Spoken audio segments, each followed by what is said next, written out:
Let's start with the basics. Learning to cook white rice is a must in a Haitian household. So today we're going to start with the basics and learn how to cook the traditional dish, Diri Blan, white rice.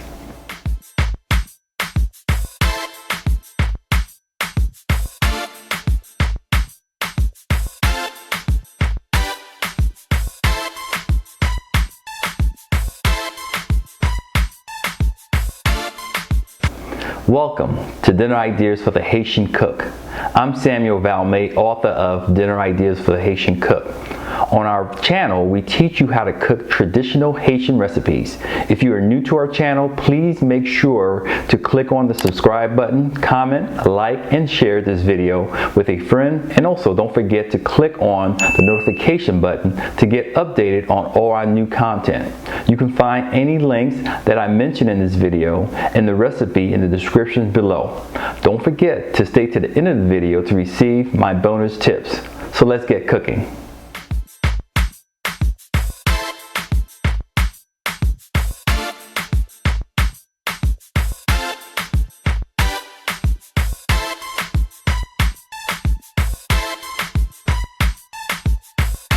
Haitians love white rice because of its versatility. White rice goes well with several of the Haitian dishes such as sauce pois, that's black bean sauce, or any other bean sauce. It also goes well with legume, which is a stewed vegetable and meat dish.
Now for my 3 tips for making amazing white rice. Tip number 1, add about a half a teaspoon of garlic and a small diced onion to boost the flavor. Also, tip number 2, you can add 2 tablespoons of butter when the liquid in the pot is close to drying to enhance the flavor as well. And tip number 3, research has shown that you can improve your diet simply by enjoying white or brown rice as part of your daily meals. Thank you for watching Dinner Ideas for the Haitian Cook. I'm Samuel Valmet. Please don't forget to purchase the new book on Amazon and come back to our channel often as we're posting different techniques and discussions that we are sure will be engaging. Until next time, thanks for joining us on Dinner Ideas for the Haitian Cook.